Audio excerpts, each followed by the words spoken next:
Running your own business can be lonely, finding reliable professionals difficult, and generating new business challenging, but not when you have a business network. NewGen Networking provides its members with new and exciting business opportunities, with the chance to build lasting relationships with vetted businesses who can act as your sales team and solve the issue of who to turn to in your hour of need. With a range of flexible and affordable solutions, NewGen apply tried and tested principles in a modern way to suit today's world. To find the right option for your business, visit newgen-networking.com or call 03333 600 680. NewGen Networking. New business, new contacts, a new generation of networking. You're listening to the NewGen podcast exclusively on the Pod Station. Here is an interview with one of our members from the Einstein Hub.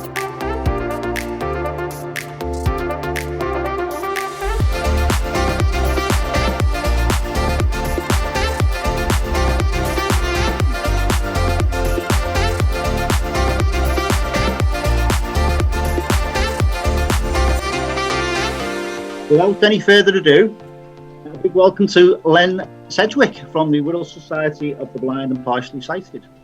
Hello, Lynne. Where are you? I've got about 25 people in front of me. I can't see you. Right. Right. So, how are you doing, Lynne? You okay? Yes. I'm fine, thanks, John. All doing, good. All okay. Right. So, a little bit, being a little bit personal, really, straight from the off. I know we know each other anyway. So, just a little bit of background, if you don't mind. Could you just explain a little bit about yourself and your background? Okay. I was born in 1964. I was born in Liverpool and came over to Wirral when I was 7 years old, when my dad joined the police. So most of my childhood, my schooling and everything it's been over here. So I know Wirral pretty well. I've had a few changes over my life. I changed direction when I was 27. I went back to university and I studied health and community studies and got a degree in that in, will be 1995, 96. It's going back a while. And from there, I joined the Wirral Society. I've had quite a interesting 20s and 30s. So favourite music, I was a bit of a rock person. Between rock music and motorbikes, I had a pretty good time there. So yeah, I'm sure you did. Yeah, I did. Yeah. Tell you, one of the best things I did was I went down to the south of France to the Bordeaux motorbike race on a Fireblade. Ooh. There you go. Never again. Never, ever, ever again. But anyway, that's me. I don't even know what one of those is, seeing as I'm into all the sorts of scooters and all that. It's a great big motorbike. How long have you been at the charity, Lynne? Well, I've been there 23 years. This year I'm in my 24th year, so quite some time. How long's the charity been on the Wirral? Well, the charity was started in 1989. And it was started by a group of visually impaired people, because at that time there wasn't any facility on the Wirral at all for people with sight loss. They didn't have an actual base at that time. They used to meet in people's houses and church halls and places like that. And they took on Asheville Lodge in 1991, and I joined in 97 as development officer. So it was quite a small charity then. And it's been really good to be part of the growth and development of it. Brilliant. Okay. And Asheville Lodge is just in Birkenhead, isn't it? Birkenhead Park. It is. Yeah, we're right on the corner of Birkenhead Park. We're actually based, the postcode is within Birkenhead Park, because I think the building was actually built in the grounds of the park all of those years ago.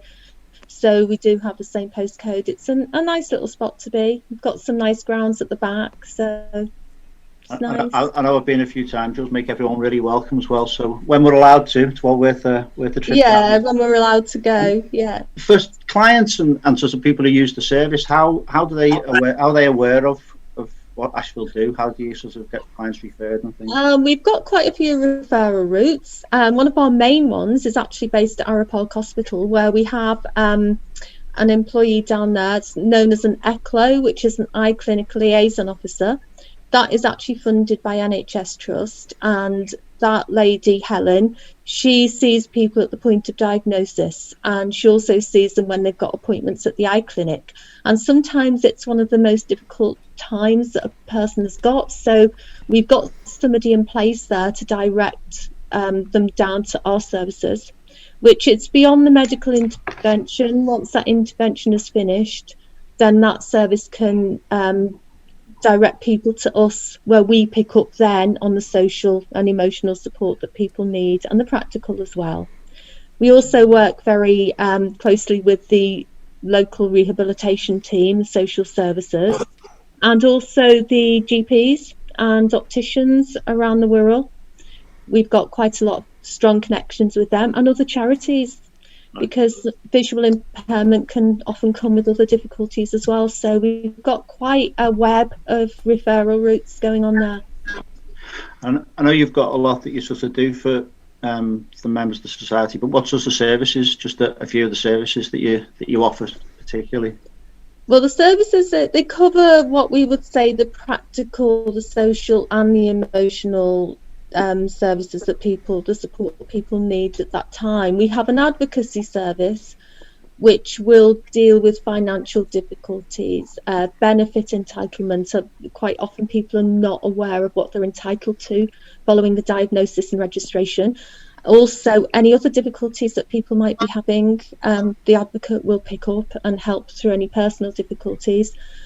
We also, on the other side of it, we have arts and crafts, which is really, and certainly now during this time, the creative services that we offer have been so well used, and people are picking up on that. And we also have the low vision support, where we train people in low vision equipment and the practical side of that, and befriending and social groups. Unfortunately, during this time, certainly when we went back to Asheville Lodge, we couldn't bring those back, but we've managed to get those together online with WhatsApp groups and Zoom meetings and telephone calls. So we offer everything from social, practical, emotional support. We have a new service now, which is counselling, which at the moment is very well used. So that came in September. Okay, brilliant. So there's certainly plenty there going on, isn't there? Yes. I know you've had a loads of success stories as well, but is there just one or two maybe you could just highlight? I've got a couple. I think we have had a lot. One of them is Keith came to us 14 years ago. He'd been working in Remploy and got made redundant, and he came as a client because he's visually impaired and didn't think there was anything he could do. He showed great potential in IT, so we put him through IT training in partnership with Wirral Met.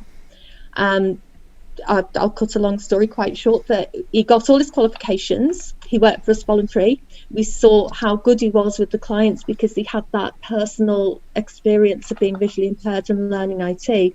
So we went through his teacher training, and he's now our IT tutor. And he actually said, I think his words, it's the best job he's ever had. And we supported him to do that.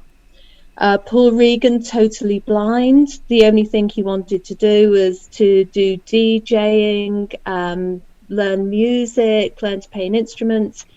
He got through the support that we gave him, and we brought other support in as well. And Keith also helped Paul an awful lot.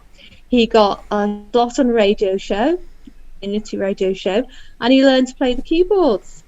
Brilliant. And we produced a song not that long ago, and Paul was heading the keyboard section on that. So they're two success stories. There's a lot, but they're two main ones that really stand out. How do you think that NewGen and local businesses on the Wirral particularly, how do you think they can help you certainly helping us to raise awareness. I mean, the networking as a charity we have found so helpful, and the networks that we've been involved with have been very supportive in raising awareness of what we do for two reasons. First of all, people need us. We need to make sure we're out there so people know what services we provide and how they can access them. And also we're looking at other ways in the future of fundraising, gaining support, building partnerships really as well. Partnerships are a really big part of our future developments. We've had support from people like banks, building societies, places like that contacts I've made through networking, and I think NewGen could certainly help us go forward with that.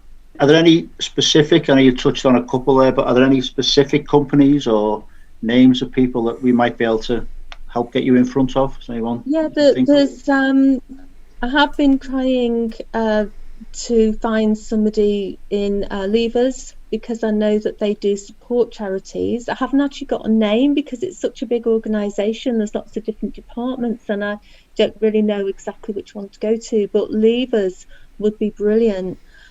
Places like that. Also financial organisations that might be able to join with us. Not even sort of financial help, but physical help as well. We've got a lot of work that we might need to do down at Ashford Lodge, certainly when we go back. Decorating, sorting things out, repairs, things like that. So builders, we really need builders at the moment. So anything like that would be really helpful to us. Okay. I know you've mentioned to me as well, you're in the middle of trying to fit a new kitchen, aren't you? I know you touched on the builders there, so talked about people who can maybe sponsor and certainly projects like that. So the capital projects, we certainly, the kitchen is in real need of refurbishing, and we had the roof fixed today. We've had a few leaks going on there, so there's quite a few things down in Ashfield that we'll need to look at and perhaps modify and repair and change. Okay, that's great. Thanks very much for that. Has anyone, maybe just a couple of questions, has anyone got anything they want to ask, or any thoughts or feedback from anyone else here today? Kate? Lynn, are you still doing the Angels local businesses?